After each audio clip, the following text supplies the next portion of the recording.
That doesn't count. I just need to hit record on the thing. Okay, now we're good to go.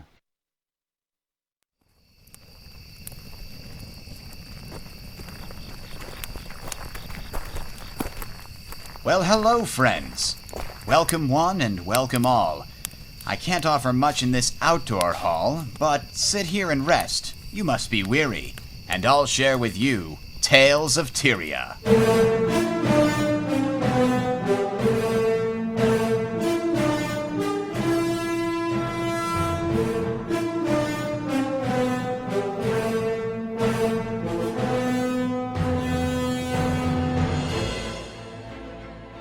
Tonight on Tales of Tyria, we have a great discussion about the desert Borderlands. Are they good? Are they bad? Why are they bad? Why are they so incredibly bad?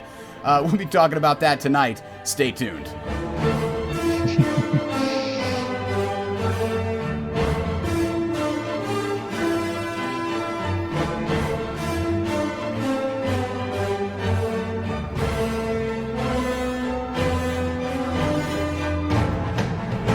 Yes.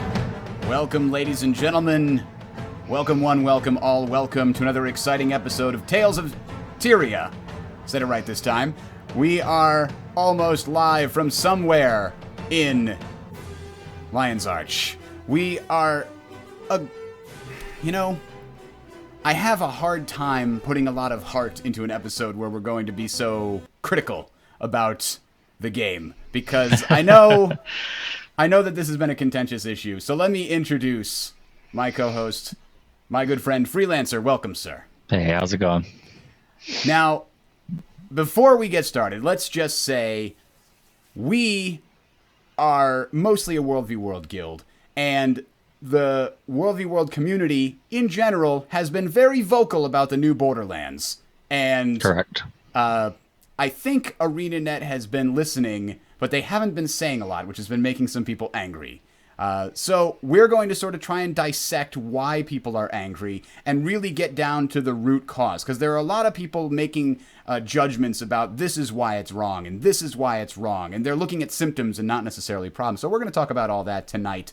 But before we go there, we always like to start with a little segment that we call Story Time. Freelancer, what have you been doing in Guild Wars 2 recently? I think since the last show, we claimed Stone Mist. Between then and now? Yeah, we claim Stone Mist. We've been upgrading Stone Mist and PPTing our hearts out, but also getting engaged with a lot of these fight guilds and stuff, just trying to kind of, get back into the rhythm of things. It's been a lot of fun. We've been to the Borderlands a few times, Bridger, but you've been doing a lot more research in there than us, but I don't know, I'm at odds. I've been reading a lot of these threads and stuff about all of the complaints, if you will. Mm-hmm. I share a lot of the sentiments. Grievance, complaints, grievances. But for the same reason that we haven't really entered the Borderlands all that often, I think is the same reason a lot of people are complaining. So we agree on a lot of that stuff. But yeah, we're kind of like Stone Mist. The Stone Mist is our baby, and once we get Stone Mist, we engage all the guilds out there, and that's what we've been doing every single day. Yeah, we've kind of, in a sense, because when you wind up in certain matches where you have no control over your oceanic presence, you can't play to win, because it's impossible to win if you can't be playing 100% of the time. And a lot of guilds don't. Yeah. They don't concern themselves with PPT and stuff, and we don't really ourselves. We look at the map when we enter, and then we look at the map when we leave. And that's Right. like how we judge things. Right. With a lot of guilds, I don't pretend to be a fight guild or anything like that, but I do know a lot of guild leaders. And they don't care at all. It's for them. It's about the battle and the experience outside of points and such. So, like when it comes to Borderlands, that's just an area where they can't get as many fights. Right. So for them, it's there's not much point of going there unless there's a guild they know there. Same with us. We love our Stone Mist and we like fending off the hordes and zergs, but outside of that, we just like fighting the other guilds that are around EB, because generally guilds tend to congregate there. So it's just what the servers have become when it comes to World v. World. Well, yeah, I'm trying to get down to the brass tacks, and that's why I think that servers have become that. Because when you have no real ability to affect the battle outside of the 3 or 4 or 5 or even 6 hours a day you might be playing in World v World, then it becomes very demoralizing to try to win those, those fights in those particular times when you're online. So a lot of people come up with their own goals. All right, our goal is to stomp on any large group we see, or our goal is to make sure we claim this keep and we never lose it, or we claim this tower and we never lose it. We can't claim Stone Mist and we never lose it. Get as many bags as possible. Get as many bags as possible. These are That's all what our good nights things. have been lately. So you come up with your own goal, and it becomes more like a sandbox experience, like in EVE. Like, there's no actual way to win EVE online, but people will say, oh, well, I want to, organize a group and hold a sector of space and make a ton of money on it and don't let anybody in. Like, that can be their own win condition for all intents and purposes. And that's what people are doing in World v World, as far as I can tell. I mean, unless you're in Tier 1. If you're in Tier 1, then most of those servers are actually really fighting for it because they all have a good, solid chance of doing it. They have coverage across all time zones, et cetera, et cetera. Yep. So let's jump into our discussion on the Borderlands then. I want to start off with just a fairly innocuous question. Are the desert Borderlands well designed for World versus World, assuming they have a full population, assuming the map had a queue because it was full? Do you think it plays well? No.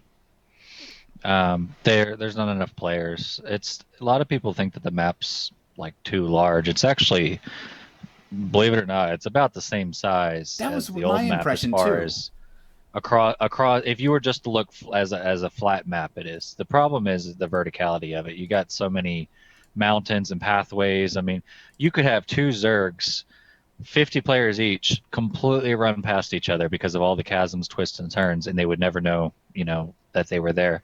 And that's the problem. I think a lot of fights actually would happen if all of the mountains were translucent. And you could see where enemy players are. The map's just, when you count the verticality of it, at that point it is too big, so a lot of the fun factor, people don't want to go against a door, what we call PvD, player versus door. That's not fun. And especially when it comes to guilds that just want to kill other players, it's hard to find other players. Like the idea of a sentry. Well, it's nice that a sentry can see players, but there's like one sentry every quarter mile, it seems, and it doesn't quite work like they planned. So it's just too big. Either they have to increase the player cap, which will never happen because of their game engine, or they have to reduce the verticality of the map. Otherwise there's not really any incentive to go in there if you're just looking for fights, because take EB for example. You can see a mile away, there's no hidden paths, where players funnel, where to find fights. There's always somewhere to be, and you always know where to go if you want to get kills. That's not the case with the Borderlands at all, because even if I know these players are over here and I head towards them, if they take one turn to the left or right, they could completely lose us because of all the maze-like qualities of the mountains and such. So that's what it comes down to. And because of that, there's more running away and more hiding and trying to sneak by than there is actual action in the Borderlands, in my opinion. Yeah, I mean, I've spoken to some people that like doing the sneaky stuff. They like to try and sneak past people and things like that. And for them, the Borderlands can be fun because it sort of enables that type of gameplay. Whereas you're not going to sneak past somebody on Eternal Battlegrounds. It's very difficult when the server's full. A scout is going to see you, whether they just went back to grab supplies or they're actually sitting there watching Quentin Lake for every single time. So that is, I think, a very good sort of sum up of what makes it feel large. Because when I first looked at the map and I kind of just started estimating the sizes based on as I was running around it didn't seem like that much bigger than the Alpine Borderlands. The difference was you just ran in almost always a straight line to get from point A to point B, and particularly around the air keep, there's a lot of caverns and things that just force you to take these very long, windy paths. So Yep. that, I believe, was sort of the intention, because I believe when they designed it, they were trying to make the map less productive for Zergs. And they were trying to break people up into smaller groups so that you'd need, a group of 20 here, a group of 20 there, blocking the passageways. But I guess the problem is those groups are still not going to win against a Zerg that comes through, and then it doesn't matter if the other group is blocking the other path. This one wasn't blocked by that big 40, 50, 60-man Zerg. Yeah, I mean that, or they just never see each other at all and they never block each other. Yeah. That's kind of like what I'm getting at. Right. It's I'm saying if you just split up in order to try and see everything, then you don't have the power to do anything. No, you don't. Aside from that, the keeps themselves and the assaulting, they're all unique. You can tell somebody put a lot of time into various aspects of it. If they had, I'll tell you how they could fix it. If they take all of the keeps and towers and cut out all of the mountainous terrain surrounding them. Leave a few here and there for strategic value, but just cut it out. Like if they just, took a knife and this mountain's gone, in their editor, and they left it to where you could see relatively some points from other points, you'd have a lot more action, and you'd have a lot more fighting, and people might actually enjoy it. I don't think there's a place in that map, to give you an example, where you can stand on one objective and see another. There is either giant masses of trees or mountains or whatever that separates you from other objectives in every single scenario. And then there's like 3 to 4 paths as well. So, because of that, it sort of takes away the feeling that you're part of a big war, and instead puts you in sort of a PvE scenario. I'll just say it. I mean, it's basically a PvE map sprinkled with PvP. Whereas Eternal Battlegrounds has a little bit of PvE, depending on how you look at it, but is a lot more PvP oriented. I don't know. I don't like the PvE label. I think it's more PvD, because that's really what you're doing. You're attacking keeps, and I mean, there's killing guards there, but really, PvE to me, that doesn't get across really what the issue is, because there's not a lot of like the shrines, right? You kill some guys in order to get the shrine. But I mean, that takes 10 seconds, and it's not even difficult with 1 or 2 people to do that. So I don't really think of it that way. I think of it more of like you're just attacking empty keeps and towers most of the time, partly because there's nobody on them, but also partly because it's so much blocking terrain that even if you're within normal visual range of another group of people, you won't necessarily know it. I mean, you talk about the verticality of the air keep with all of those big tall mountains and platforms sort of in the way, but then when you look at the fire keep, it's the other way around. There's like multiple levels up and down. So instead of being blocked by terrain, you wouldn't see people next to you. You won't even notice that somebody's directly under your feet. So that's the problem there. And I don't know if there's a way, like if you just added the ability to like kind of like a sonar radar kind of thing where it pings on the map showing you where enemies are, would that make the map better? I mean, it would make it more stupid because it's kind of weird that would be a thing. But I'm just trying to figure out if you knew where people were without having to station a scout in the most boring duty of like literally your job is to stand here and type to us when somebody shows up, would it be a better map?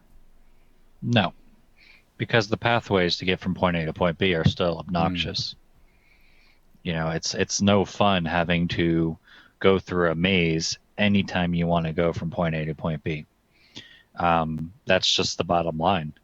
And then when you got 40 people and it takes you 5 minutes or more to get from one keep to another, there's no fun in that either. It's what it's become. If they remove a lot of the hidden paths and the tricks in order to sneak by and made it more accessible to more people that don't want to completely get, involved in studying every little intricacy of the paths, I think it would be more accessible. But as of right now, it's not. And I think the argument holds because, we mentioned population. Population, you would say in theory, well, tier 1, tier 2, World v World, they would love it, right? Because they have players if it's just an issue of players. Except they do, and they have filled these Borderlands in tier 1, tier 2. You can watch streams. I've watched these 80-man groups go in and engage other groups. They all complain about the same thing, just how hard it is to get from point A to point B. It's not fun. It's not like oh, this is cool. This is a really cool way of getting there. No, it's not. It's just really annoying. But if we had gliders, well, if you had gliders, there might be a different story there. But it's just no fun. So you have even a lot of players, and some of the most vocal, that are coming from tier 1, tier 2, that have the loudest voices saying you need to fix it, and it's not a player issue, it's a design issue. Yes, we all agree every keep looks amazing. We all love the fire keep. I personally love the earth keep, the way it's designed. Maybe copy paste those keeps and put them in Eternal Battlegrounds. That would work. But it's between the keep. I don't think anybody's arguing that the design of the keeps and towers are bad. I don't think anybody's arguing that whatsoever. It's the travel between points that is bad. And it's not that it's badly designed or anything like that. It's just they don't provide easy ways of travel. Maybe if you had vehicles, maybe if you had gliders, maybe if you had something else that could increase your mobility. But going up that mountain path and jumping down, nearly killing yourself from the shrine to the southeast, et cetera, and so forth, is not fun. There's no strategy to it, and there's nobody fighting there, so it's not like you're fighting against other players. So, and I know I'm being really negative, but that's the issue with the Borderlands, is the travel. It's not fun traveling from one point to the next. I just figured out the answer here. Right. What's you've got a new piece of siege equipment, or not siege equipment, but deployable that uses maybe 10 supply or something, in order to keep it somewhat limited in a strategic value. And first, enable gliding, but make sure that all keep walls and tower walls have something. Okay, the dog is trying to get out. All keep walls and tower walls have some kind of way to prevent people from simply gliding over them, right? That's number one. Imagine like a force field. A force field, yeah. They've got some kind of Asura technology that prevents people from flying over the walls. Now, you allow people to deploy and build with supply those jets from the guild halls that you can activate, and they'll boost people up in the air. And you'll have maybe a superior one boost people higher or something to that effect. Now you can send a scout up in the air, and he can't stay up there forever because of the way the gliders work. You're always going down unless you fly over another one of these that boosts you straight up into the air. And that would be a really interesting way to, I can see them, they're coming in from the west, or they're coming in from the east, or you deploy 4 of them, and each one allows like 15 people to use it before it goes away, kind of similar to a mesmer portal. And then you like bomb people from the sky, like the entire organization, like dun dun dun dun dun dun. I could see it now. That would be an interesting way to fix. And that only available on the Borderlands. Couldn't use gliders in EB, and now suddenly everybody's in the Borderland. I'm a genius. ArenaNet. If they activated gliders, it would be interesting. The thing is, I think they're worried about is, all right, you activate gliders. What happens if you get attacked while on a glider? Yeah, or what There's happens all if somebody, of problems with that. or somebody exits the map or gets on the edge of this other map they're not supposed to be. I mean, there's just so many problems there. I think what people are most complaining about is not that whether you can glide or not, though. It's just, even if you could glide, where are you going to go? You still got to traverse a mile, to go to that next point. So it's just, taking away the fluff. If they cut a good, quarter mile or 500, a good chunk of the distance between all the points and just scrunched them up a little bit more, I think you'd have everybody out there having a blast. Yeah. So, I mean, at the same time, let me ask you this question. A lot of people say, reverse everything, just bring back the old Alpine Borderlands. Is that something that if you had, full total control and ArenaNet put the switch in your hands and say, right now we can switch this back to Alpine Borderlands, would you pull that switch? Uh, right now, yes, I would. Um, but they won't. Something that ArenaNet has never done is admit their failures. I mean, I love ArenaNet for their game, but that's just the reality of it. So that will never happen. But what they could do, and what I think should be done very soon, is, there's rumors of the World v World changes. Leaving those rumors aside, if they just smash the servers together, made like World v World mega server, so to speak, then that would fix things. I would even go as far as saying like you could have green, red, blue, and then you choose your team as a guild, and then you join and it's just a mega server. That would fix things. They're at that point now. We don't have tens of thousands of players playing World v World anymore. So, I think it's time for ArenaNet to give up the idea of having, I don't know how many servers we have, 12 plus, right? Yeah. Just getting rid of these separate servers, which aren't used for anything besides World v World right now, and allowing players just to pick a team, one of the three colors, and just go and fight. I'm not saying it's going to fix the issues with the Borderlands, but it'll at least mitigate it. Having more players will mitigate the Borderland issues a little bit, a little less complaining, et cetera and so forth. It would also allow any of the fight guilds out there to fight any guild they want to, at any time they want, without having to worry about what server they're on as well. All of that to me is a win at this point, because we're 3 years after the game has been launched, and if you're in the bottom tier servers, you're not even. I mean, we're talking about Borderlands. They don't even have fights in Eternal Battlegrounds. Right. For them, they don't even get to experience that side of the game.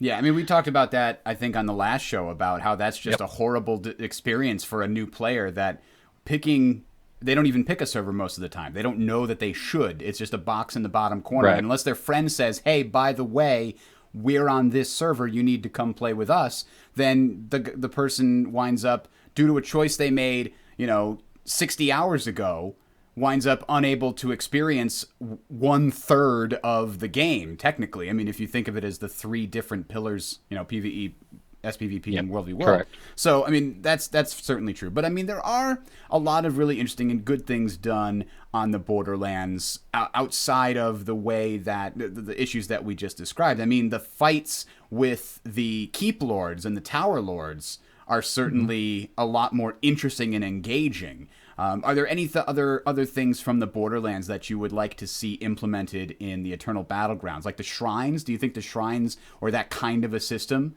is an enjoyable addition? I wouldn't be surprised if they aren't coming out with something like that soon. I mean, we keep hearing that they have World v World changes on the way. I mean, one of the cool things... It's been described by Colin as an overhaul, which is right, and there's a lot of rumors. The term we want to hear. Everybody says there's a lot. It could be good or bad. I mean, there's a lot of rumors, and there was a Reddit thread, which a lot of it was debunked. Mm-hmm. Some of it was not. I think what's hurting the most, and I think I said this last episode, is the lack of communication. Like that Reddit thread that went out, everybody jumped on the bandwagon, saying this and this is happening, and it would have been nice just for Colin or whoever, part of the design team, to come out and say, whoa, slow down a second. This is what we actually have planned. This is not true. This is what's true type thing.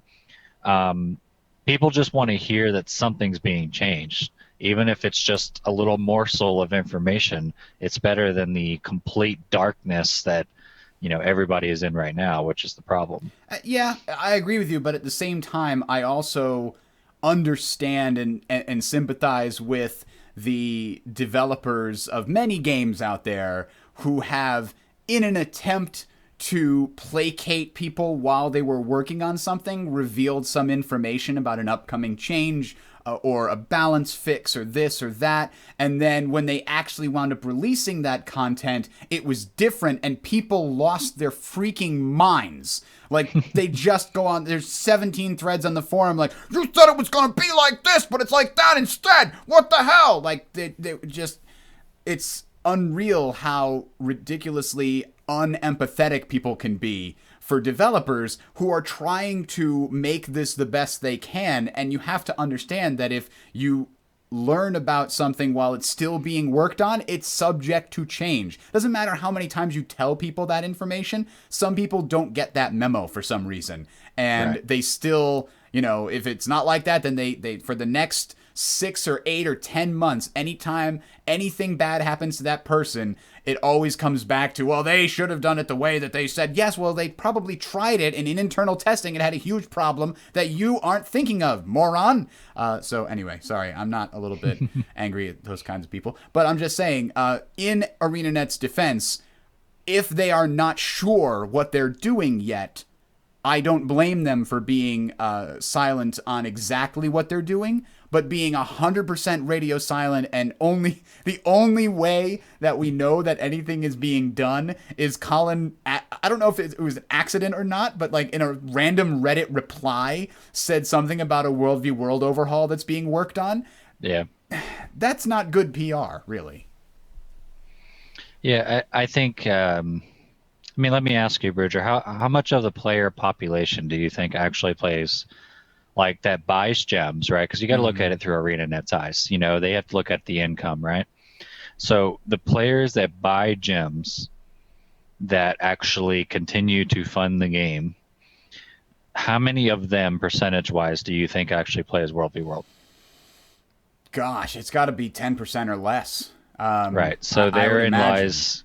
You know, at the end of the day, when somebody asks, well, why was World v. World not given as much love in Heart of Thorns as let's say, you know, the PvE zones or dungeons or what have you?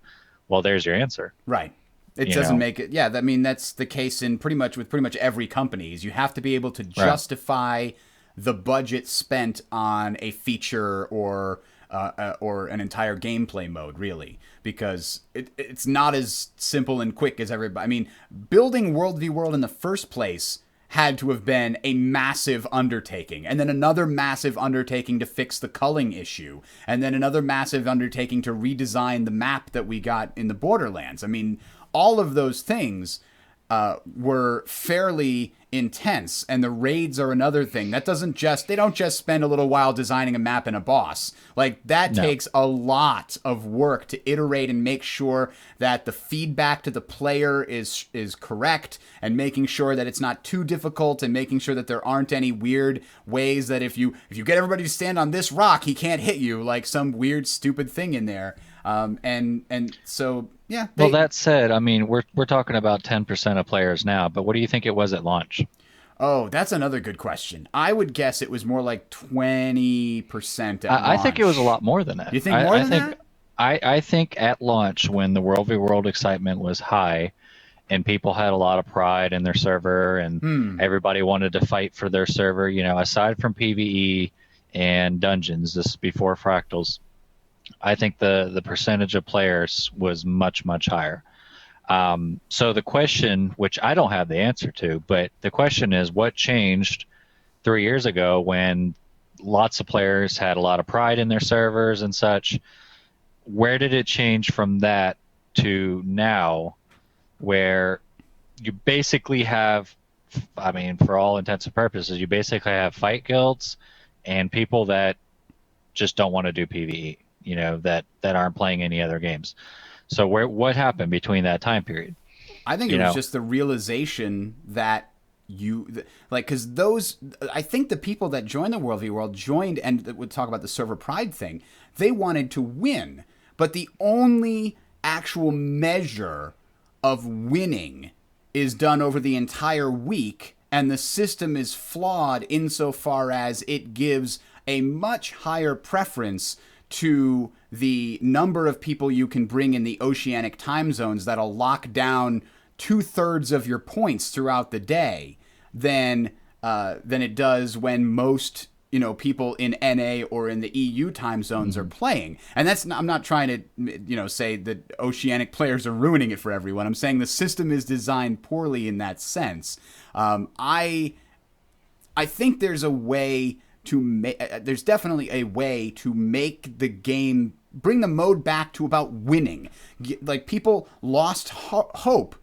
They lost their optimism about the fact that they could actually affect change on the state of winning or losing. And so the people that essentially were disheartened by that, they stopped playing. I mean, I was one of them after about 4, 5, 6 months of playing World v World. I mean, it was a lot of fun playing around in that sandbox. But what we were looking for, at least what I was looking for, was something where I could look at it and strategically say, I think this is the best way we can try to win, and I like trying to win at games against other people. But when you look at that game and you know that even if you've got 100 people behind you and they're all doing what you tell them to do, you can't affect change on whether your server wins or loses, that really just takes out your real...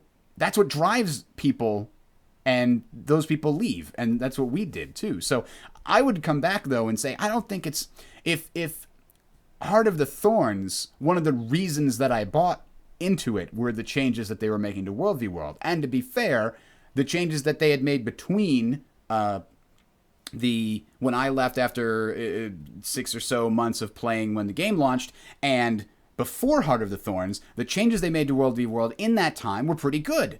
They weren't big enough to make me really want to come back, but those changes combined with the Heart of Thorns ones got me to pay an extra $50. So right. if you look at that, then that is another source of income for them to consider, is the expansion content. I would not have bought the expansion if there were no significant changes to World v World, period.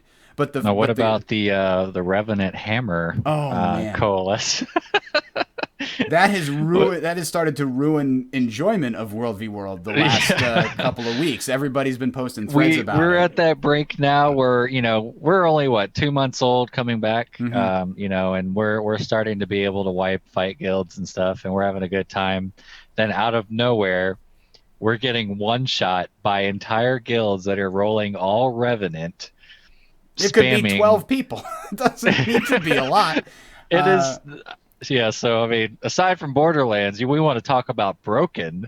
Yeah. There you go. And I'm not one to ever, scream PvP imbalance, but that's we've been dealing with that more and more recently. There are many things. Assuming ArenaNet ever listens to this employee, Borderlands isn't going to kill World v World more than it is. It's going to be the Revenants. Oh, absolutely. And I am certainly one to play devil's advocate on most any issue, especially balance issues. I can certainly say, until I have played a specific class or item that people call unbalanced to death, I am hesitant to say that it is overpowered. But a 2-second cooldown, to be honest, I looked at those stats and I said, that's a typo. That's supposed to say 12 seconds. There's not another number 2 skill on any class that I have played that is a 2-second cooldown. Every other class I have played, the 2 skill is like your big damage skill. 2 and 3 are usually in there somewhere. 5, of course, is like Meteor Storm and some big damage skill on the two-handed weapons. But 2 is usually a fairly long cooldown. It's 6 to 10 to sometimes 15 or so seconds. And a 2-second cooldown on an ability that hits 5 people multiple times and can crit upwards of 5, or isn't it something like 6 or 7 or 10,000, depending upon the gear that you're wearing? Goes higher than that. Oh, jeez. So, I'm running, I switch between Clerics and Valkyrie, and if I'm in Soldiers, I was giving it a test with some of our guildies. They were in Berserker. The highest we got was an 18k crit on me wearing Soldiers, and that can hit multiple times because you can glitch it out, and that makes it even worse. But that's like you said, it's got to be a typo or something. It's just a little too powerful. I mean, we can argue the way you know something is powerful or like overpowered is when you have entire guilds. Like we're lower tier, compared, But even in tier 1, tier 2, you have entire guilds telling their members to re-roll Revenant just so they can all run around as a bunch of Revenants spamming that skill. That's what it's turning into. And at that point, when entire guilds are forcing their members to roll this particular class for one skill, you know that it's a little out of balance, you know. So Oh, hopefully they speaking of change that, that, because my that's killing it Revenant, for me. my Revenant's at level 45 now. I'm just gonna do some crafting and I'll get it finished by the end of the day. So yeah, actually that brings me to the thing about it is you can argue whether or not the damage is overdone. I think it probably is when it can one-shot people with a single skill. That's probably, I think it's safe to say that's probably Well, what not other skills correct. in the game do that? Right, Like, exactly. And it's a comparison Warrior thing. has a snipe, but that's probably the highest burst I've seen. Um, I don't know really, except maybe, well, that's not technically a one shot, but a Mesmer Shatter, a Shattercat build can probably one shot somebody if you did it perfectly Yeah. and that person didn't dodge. And that's I is don't that know. I mean, you 12? play Ellie. Ellie doesn't have anything that can one shot No, anybody. definitely. They No. have to hit you a lot of So, times. I mean, that's the thing. A Dagger Ellie can do a lot of damage to you in Berserkers, but they have to hit you with a lot of different skills in order to make it happen. A staff so Ellie will do it besides a with you. warrior rifle, I don't know of any. I mean, but that's on like I don't play warrior, but that's at least 20-second cooldown. And It's like it's a single target. This is a right multi-target 1200 range AoE. on That's two what makes it seconds. on a Yeah. 2 second cooldown. That's spammable. Like the only spammable item I have on my elementalist is just a damage over time circle that if they stand in the fire they take damage, and it does some pretty good damage if they stand in the fire. And I can literally spam it. It's a 4 second cooldown and a 4 second effect, but it's a Yeah. very small circle. And if they simply walk out of it, then it does 1 tick of damage, and it's nowhere near as much. So that's the only equivalent thing where you could literally just hit the button over and over again, and the spell keeps casting that I have in my elementalist, and that's normally a 6 second cooldown. I have to do a trait to get it to 4, and so that's not nearly an equivalent type spell. So to me, I think even if you disregard the damage, the other elements of this, that it can hit 5 people with a 1200 range and it's on a 2 second cooldown, automatically makes it pretty powerful. But the fact that it can also crit at like 18,000 is pretty ridiculous. And to me, I wouldn't be surprised if next time we have an episode, the 20th, the if they don't make changes to it, you know, reduce its range from 1200 to 800, you know, raise its cooldown. I think all you two. really need to do is lower its damage scaling a little bit and raise its cooldown to something more reasonable, and you automatically have done 90% of what's needed to fix that problem. But the fact that they've done nothing, despite the fact that this has been a growing issue for the last 2 weeks or so, people have started doing it in large numbers. That to me is very worrying. They don't have the ability to respond quickly to things like that, or maybe they do and choose not to. The and that's even argument that I was worse. told, the argument I was told on Reddit is that they don't make major balance changes, except for in between from now on their PvP seasons. So, like for example, if you haven't been in SPVP, they added ranks, which is a lot of fun. They added a way of getting a little icon next to your name, which some people think is a little obnoxious. But the idea is that season represents the current balance state of PvP. You know, so they don't want to greatly change PvP because then it changes the way the season works and the teams and the comps. So when the season ends at the end of this year, then they'll make all their changes so that But in you the play a meantime, fresh. everybody gets to play in a broken Right. and unfun In the meantime, environment. everybody suffers or benefits if you're a Revenant. I mean, but the issue is you're not really seeing this as overpowered in SPVP. I do a ton of SPVP, and you don't see Revenants running around one shot. I mean, they try, but you can. It's a giant crack in the ground. I mean, you see it when you're doing SPVP because you're only dealing with 5 players. You know, in World v World, it has a whole different dynamic because you can place that red crack in the ground in the middle of 50 players. Chances are many of them are not going to see it and they get hit by Yeah, it's a lot harder to miss So, 50 people. It's like saying, Elementalist Meteor Shower with Arcane is overpowered, but you'll never see that in SPVP, Hmm. because the second you open up with a Meteor Shower, you're probably dead by Oh any yeah, because you're competent. locked in a single spot and you have to Right. cast for But two in World v seconds. World, it's extremely strong if you do it right, which is why a lot of backline power Ellies, that's what they do. So, it's I don't think it's something, if you were an ArenaNet employee, oh, the World v World players are crying about this, but SPVP players are not. Well, we're putting all of our money into SPVP and making it an esport right now. Those people are not complaining. They're going to go with that. So Yeah. I don't see the changes happening until the SPVP crowd speaks up. And even then, not until the season ends. I mean, that's just the way I see it. So, for World v World, for every one of us and the ones listening, and every, it's pretty much roll a Revenant. I mean, Yeah.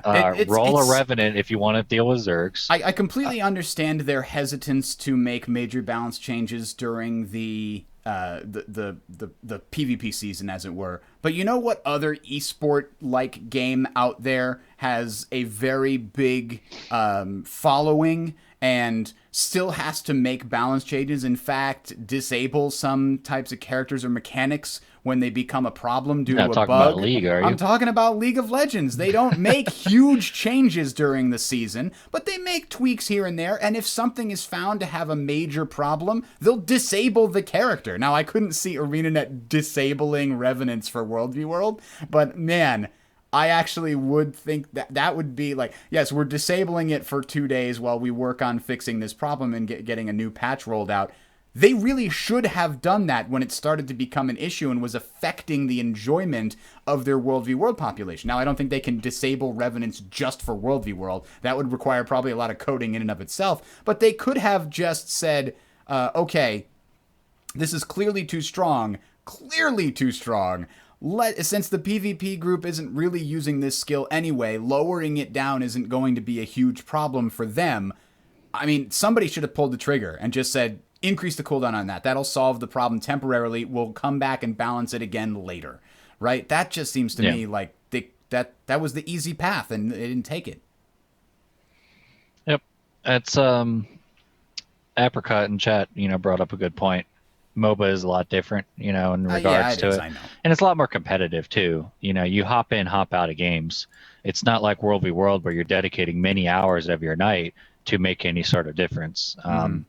Completely different dynamic, when it comes to the how competitive it is. But hopefully we see some changes. That with some news on Borderlands changes. Back to the main point, um, I'm not giving up on World v World yet. I know a lot of people out there. You read those threads, you go to the World v World forums, they've given up. They're done. Like the running joke is, you still play World v World. We're in, Veil Guardian. Yeah. we're doing raids. We haven't been in World v World in forever. And they sort of have an argument there. But um, it's just one of those things that if they just give people a little morsel of news, then it'll revitalize everything. Um, and in my opinion, and I know I'm probably the minority, I think they just need to kill servers. Just make a server make it where if I'm guild A, whether I'm a fight guild or PPT guild or whatever, I should be able to queue up for this color to dedicate myself for this week, for example. It could have its own auto balancing thing so that you have incentives to roll for this color or this color, and just leave it at that. That way, the maps are always full. There's always fighting back and forth. They get rid of the Revenant BS, and that would give even fight guilds and PPT guilds or whoever an incentive to go out there because they'd always have fights. They'd always be people out there, and they could, if they enjoyed PPT, there could be a big bonus, for their color at the end of the week if they won. We've already seen this working in the Miss, In the Edge of the Mist map, and yeah. in Edge of the Mist. So we know it works. I mean, People go Loot out Balls there. points out people are in multiple guilds. What if one of their guilds signs up for one color and one guild signs up for another color? I guess whatever one you're representing, but then it's too easy to switch and problems with griefing people. But Well, anyway, he has a point. How would you manipulate that? It's I don't have an answer for that. I mean, I'm not saying it's perfect. There's no easy answer with regards to that. Maybe you dedicate yourself. I mean, most people that have 5 guilds, honestly, and I think well, right even now, he can agree. people who have 5 guilds have 1 server. So already we have this issue. So if you just said you have to pick one of your guilds and that's the one that you're dedicating yourself to in World v World, we're already there. So that's you'd be getting rid of worse. servers, though. No, so I understand that. I think but most you'd be people replacing them with colors, right? So we're Right. not any worse off, is what I'm saying. Well, I'm saying you would replace. All right, you get rid of servers. All of a sudden, everybody's on mega servers, or copies of servers. All right, so let's do that. So imagine there's no more servers. You're no longer part of Jade Quarry or Northern Shiver Peaks or whatever.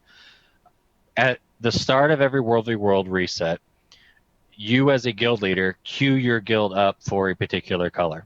And there's perks and there's incentives, and that way people don't stack all one color. Like if there's already 20 guilds on blue, it would give you more incentive to roll for green or red for that particular week. Or if you're a fight guild and you want to particularly face this guild, it may give you a list of guilds that are already repping this color. So let's say I'm fight guild A, right? And I want to face fight guild B for my EPing, and I want to stomp them in World v World. Well, I'm going to look, they already queued for red, so I'm going to queue for green this week just so I can hunt them down and stomp them to a pulp. That would be there. Now, multiple guilds, most people that are in multiple guilds are usually not in multiple World v World guilds. That is very rare, believe it or not. They're usually in a World v World guild, then they have like an SPVP team, then they have, a Tequaddle guild or a PvE, then they have a raiding guild. It's very rare. They have a guild just for their real life friends. Right. So I don't think that's as big of an issue. I think maybe like when your guild queues for something, it gives you a prompt to represent that guild for this week. That would fix it. I don't pretend to have all the answers, but I think in the end, it sure as hell beats having deadbeat servers and dead Borderlands. At the very least, you could have everybody, even fight guilds, decide to go against anybody else. And at the same time, PPT guilds and guilds that enjoy, doing the points and towers and trebs and everything else, they could go where they want to and really fight for that color for that week. And then those guilds would even get their own reputation for being known as guilds that really push whichever team they join. Incorporating alliances and stuff is a whole nother deal. I know the Reddit thread, there was a lot of rumors, that you could set up an alliance and, have alliances go at each other. That could be a thing. But, regardless of all the little holes we can poke into it, I think just a mega server idea would fix a lot of the complaining. People are still going to complain about stability. I'll be one of them. I still hate the stability mechanic. I think it's the dumbest thing ever. Every single time I put up one of my walls or my stunning fields, people just run right through it. I'm like, okay, that skill didn't do anything. There's so many things wrong with stability. That would dedicate a whole nother episode to it. At the same time, without stability, then CC would just be ultimately the super king of the fight. So, well, let me ask you something. How did World of Warcraft or Warhammer or Dayak or Shadowbane, or how did any of these MMOs deal with mass? They dealt with it. You're right. Was there anything wrong with it back then? Did anybody complain, oh, I hate these diminishing returns? No, but I did complain when I got stun locked by a rogue. If it's not broken, don't fix it, ArenaNet. Yeah. That's... So, anyways, if I want to stack 20 CCs, okay, great. But I need to understand that there's going to be a diminishing return. Like, I played a Stunlock Rogue, all right? I know the difference between following up 3 different gouges at the same time, along with my kidney shots. I did that. I was there. But I timed and built my build accordingly, knowing that my second kidney shot would not be as effective as my first. And none of that was broken. People never complained. In any MMO in the past, it was always diminishing returns. Nobody had an issue with it. Well, the chat room's talking about. I said we wouldn't talk about stability, but look what we're doing.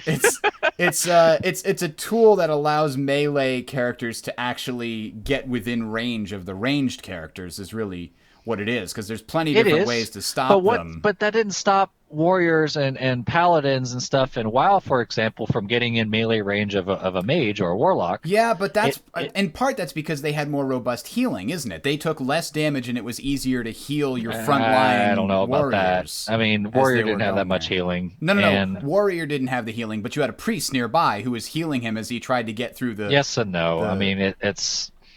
Anyways, stability is a debacle, and many people have many opinions. But I think everybody, I have not met anybody on the forums or Reddit that actually says I like stability the way it is. Like I haven't met anybody yet. So, my idea could be complete crap. Others, may be completely correct, but obviously something does need to change in the way that it works, So because Go ahead. that's what's no. Go ahead. We're done with stability. Coming back to the chat, Atrophied earlier mentioned that.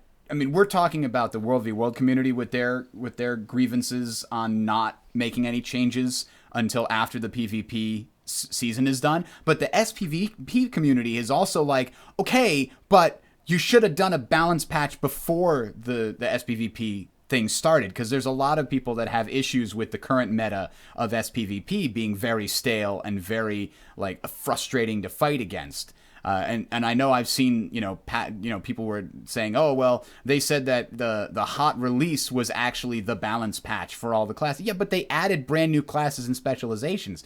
So yeah, I mean, this is an episode where we're being a little hard on ArenaNet. So I hope they forgive us. We are being critical. Keep in mind, but somebody has anger is another is like if you got a positive and negative score, and like love is positive, anger and hate is negative, but they both mean that you're very emotional about the thing in question. You can't have anger if you're ambivalent. So it's because we love you, ArenaNet.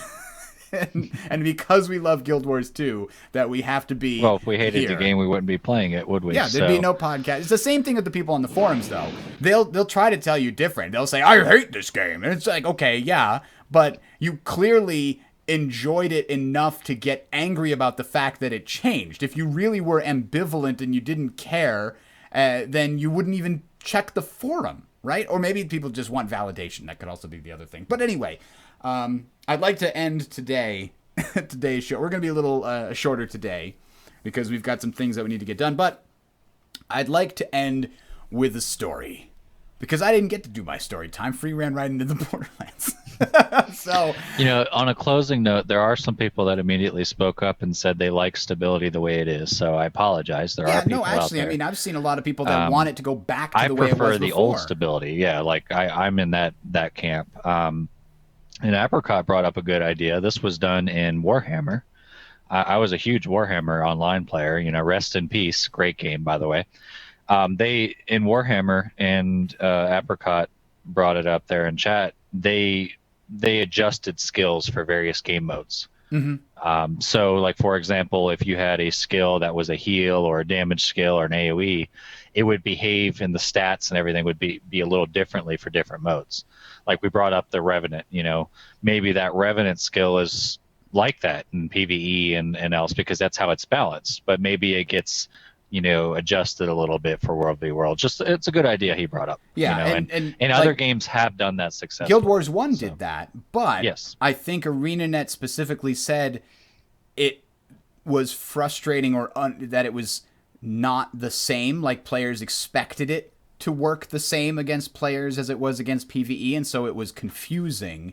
I don't know if that outweighs the fact that you can really fix some issues by making that the case. So I mean, they went with it's food for thought. We want everything to be the same because probably because it makes things easier for them in terms of okay, we only have to keep track of one set of numbers here.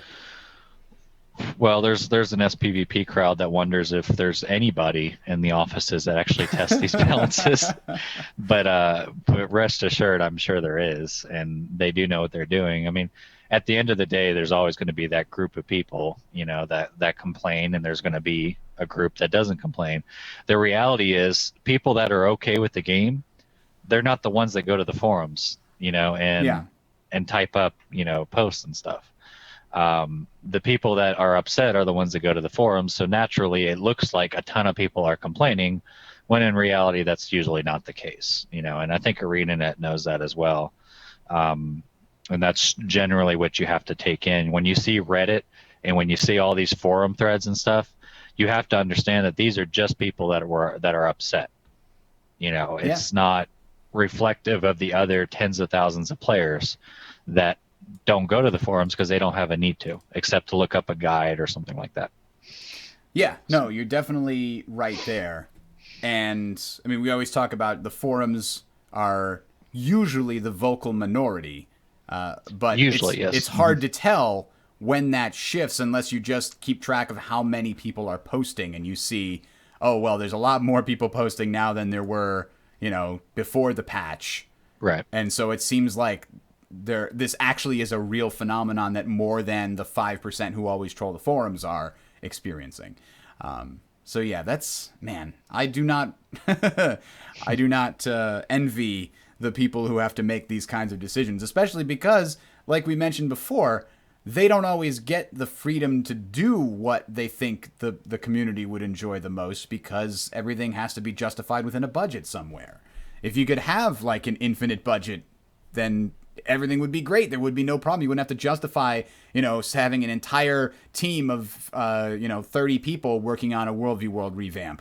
But Well, it wouldn't be that hard to set up like a public test round. I mean, every other MMO does. That's true. Star Just throw out Citizen the does. announcement, like imagine if ArenaNet announced tomorrow, like, okay, you know what? We're going to take a step back and assume that the players are correct. We're going to make these changes to World v. World Borderlands. We're going to give you guys this weekend to all log into this public test round, give you a level 80, give you gear. You try it out, and you find out if you really did like it or not. And what's so hard about doing that? I don't think that's, everybody else does it, and it generally works. Or SPVP changes.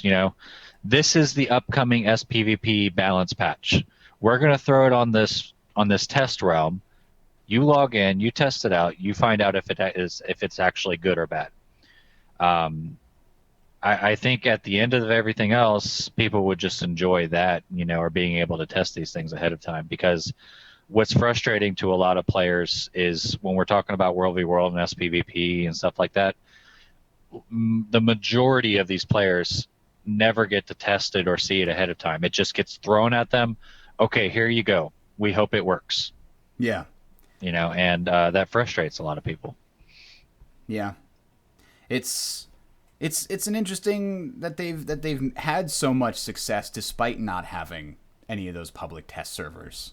Right. They did do public tests for things like the raids. I mean, they had guilds come in and do tests on the raids, and that's, I think, why the raids are really well done. And we did... well, remember also that the PvE customer base is much, much larger than PvP, right. too. And they did have people go in and beta test the Borderlands, but I think that wasn't so much for feedback on, okay, if people don't like this, we're going to make changes to it, as much as let's make sure there aren't any show-stopping bugs or that there's not any crashes on the servers because of something we overlooked. Right. I mean, I feel like they were able and ready to make tweaks to the difficulty and the actual abilities that the raid bosses would use and things like that. But they probably weren't in a position where they were like, as a result of these Borderland betas that we have before Heart of Thorns comes out, we're prepared to make these changes based on feedback. I don't think that, because they didn't make any changes. We know that. Well, another issue I have with those kind of tests is the fact that when you take a selective guild or let's say a PvP group and you have them test the balances, that doesn't represent the majority of your customer base. Like when you take certain guilds, I'm not going to name them, that test raids. These are guilds that have done this for years and years and years. That's all they do. That doesn't represent the average player or the average guild that is formed up that loves Guild Wars 2 and plans on going in to test these raids or SPVP or anything else. Like, the way you truly get a test done is you take, it's just proper science, really. I mean, you take just the sum of the average and you test it with that, and you get the opinions and the feedback from the average. If the top end guild if it's easier for them because of it, great. Good example of this is WildStar. WildStar put out these super detailed high-end raids. We helped. WildStar's long dead, but we helped test. We were part of the so-called testers. Testing these raids, testing war plots, etc. They were all custom tailored to meet the demands of the highest tier guilds like our own. And then they were put out to the public. Well, when they were put out to the public, much like a lot of content in Guild Wars 2, they're tailored for people that basically no life it. And what happens is the mass majority of everybody else just hates it because it's not really tailored for the average person. I'm not saying to dumb down everything. I'm just saying, like, to do a proper test, you can't invite selective guilds and certain players that you're close with or that suck up to the devs. You need to invite everybody so that you get a good sample size of casual players, average players, hardcore, et cetera, and so forth, and that way you get a true understanding of what's balanced and not balanced in regards to that.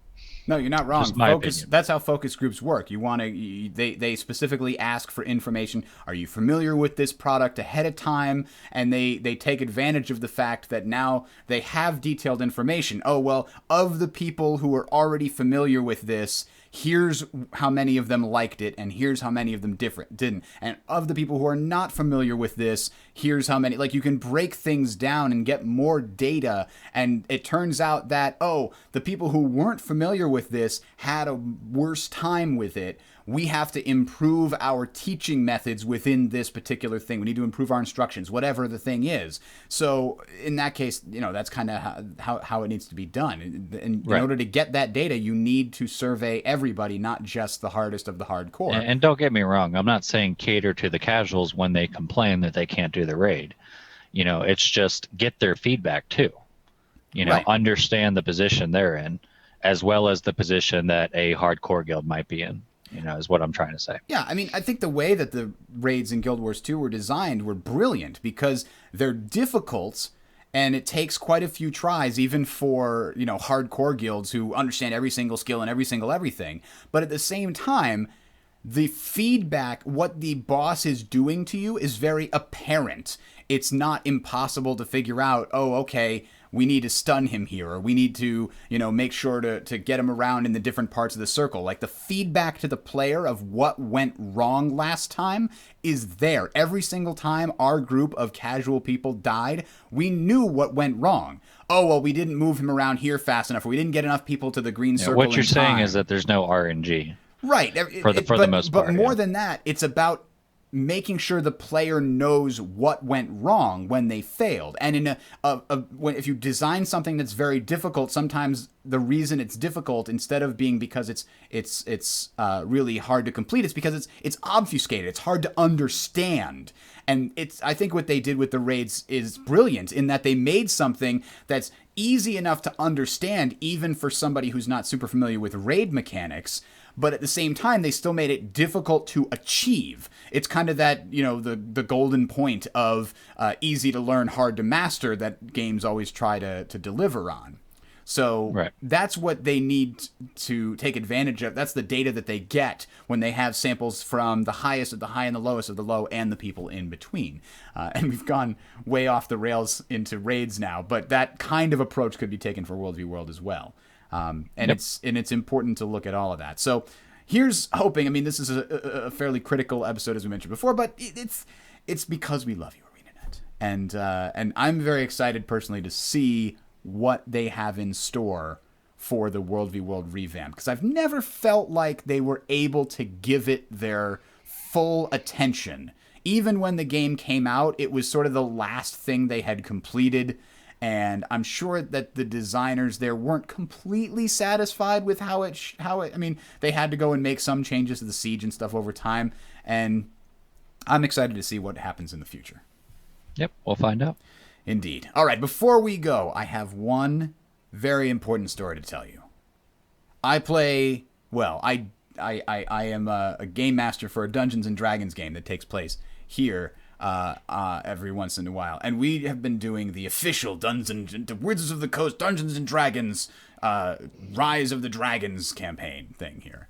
And there was a very enjoyable encounter that happened recently, though I have to explain it to you. So, earlier before the encounter, the only piece of setup to this, the rogue came across a magic item called the Dust of Dryness. This is a series of small grains of what appeared to be sand. You put them in a body of water, and they absorb a 15 by 15 by 15 foot cube of water, and it becomes a very small pebble. You then throw this on the ground like the Pop Rocks, and the 15 by 15 by 15 cube of water comes pouring out of this pebble. Just reappears and expands instantly like an explosion, right? So how are the players going to use this thing? I don't know. I gave it to them as a random treasure. Rolled some things and they got this. I don't know. I didn't have a plan. Then it turns out they were flying on a silver dragon, the quote-unquote good dragons, to go to a sort of council of the other good dragons, the other metallic dragons, and try to ask for their help against the evil chromatic dragons, right? So they're flying on this adult silver dragon, and dragons come in adult, also as juvenile, just kind of sort of young dragons, and then they come in ancient. And of course, the ancient dragons are the most powerful. So as they're flying along, they are intercepted by an ancient red dragon, twice as strong, easily, twice as strong, twice as big as the dragon that they are on, that is their ally. And there's also a tiny little dragon wormling flying alongside with this ancient red dragon, because I had to make it a little harder. So the rogue gets a brilliant idea. He says, I'm going to attach one of these small Dust of Dryness pellets that he's already filled up to an arrow, and he fires it at the tiny dragon, and he rolls a 20, natural 20, which is a critical hit in Dungeons and Dragons. And right. I decide, well, what that means is this little dragon that's only the size of a tiger or something just explodes. Just poof, it's gone. And then he thinks, oh, I'll just put the other 10 or 12 of these on an arrow and try and do it to the big one. And I'm like, that's not going to work. The constitution of that dragon is way too strong for you to do that. So he's like, yeah, that's probably right. So they go on and just have this big giant battle while the dragons are fighting each other. They're fighting the cultists that are on top of the enemy dragon. And it's this big knockdown drag out. And they finally kill all the cultists and they're wailing on the enemy dragon. And their dragon is almost dead. And they finally hit the threshold that I had set ahead of time. If they could get that big enemy red dragon down to half health, then it was going to fly away. It isn't worth it. I've done my job, right? So... Okay. They finally do that. The monk is actually standing on top of the enemy dragon, and it starts to fly away. And I'm thinking he's going to, jump back off onto their dragon and, lick their wounds. But he's like, no, we're not done with you yet. And I'm like, what do you mean? I'm giving you guys an out. Your dragon is almost dead. They don't... And he's like, no, I got an idea. Hey, thief or rogue, you know that arrow that you were planning to set up before? Shoot it at me. And he's like, what do you mean shoot it at you? You mean shoot it at the dragon? No, shoot it at me. So the monk catches the arrow with one of his skills. He has to roll a die and he catches the arrow, negates all the damage. And he's like, we're going to try this because now the warlock has hexed the dragon's constitution. The very thing I said that this wouldn't work. So he makes a bunch of rolls, one after another, to climb up the neck of the red dragon as it's flying away, and then grab its horn and swing down and throw this arrow with all of these Dust of Dryness pebbles into the belly of this fire-breathing red dragon. And the thing explodes in the giant ball of steam, and he goes spinning off into space. And that's all well enough. But... So this is why people don't play Dungeons and Dragons, Bridger. Why? This is why people play Dungeons and Dragons. So here's the thing. The thing that wraps all this up. Because somebody else looked at him and said, do you know what you just did? The plucky young hero dove into the trenches and sent the warhead down the thermal exhaust port of this massive machine of death, and a hero is spinning off into space. You just Death Starred an ancient red dragon, my friend. I said yes. Without any planning at all, you Death Starred a red dragon. I never thought in our campaign that we would turn that into a verb. But we did. Hopefully that good Star Wars movie ends up not being spoiled for everybody, right? Yeah, no. Oh, I'm sorry. That's the plot from The Force Awakens. My bad, guys. I don't think. Are, All right, are you we'll really? wrap it up on that, I guess. Yeah, yeah. Let's call it a night. It's 8:13. We've actually been online longer than we meant to. So thanks, guys, for watching. And in 2 weeks, we're hoping to have a discussion on the Revenant, since it seems very applicable right now, and a lot of people are rolling it. I'm gonna take mine out for a spin and see just how it's plays out. So thanks, guys, for watching / listening, and we'll see you in 2 weeks. What is that? The 20th or so? Yes, the 20th of December. I believe, yeah, it's the 20th, and then the 3rd of January somewhere. Yeah, it looks like we probably won't have to take a break for Christmas because it's on a Friday this year. So yeah, as long as it doesn't fall on the on New Year's Day, so all right. we'll be good. Yeah, we should be good. All right, see you guys then, and we'll see you in Guild Wars 2 right out there in World v World. Have a good one. See you guys.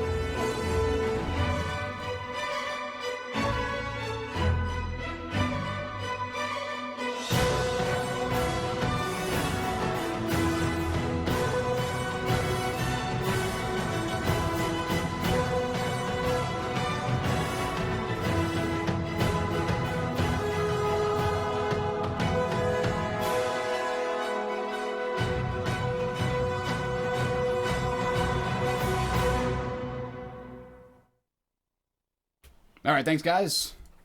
All right, I'm gonna run. I got some Helldivers to play. That's a really fun game. If you are looking at it on Steam, it's very polished because it was already a PlayStation game for a long time. And although it's got some console-itis when it comes to the controls, it's still quite fun. Oh boy, somebody is spamming the Twitch chat there. That's what Twitch viewers do. Fixed. All right. Well, thanks, guys, for watching. We'll catch you later.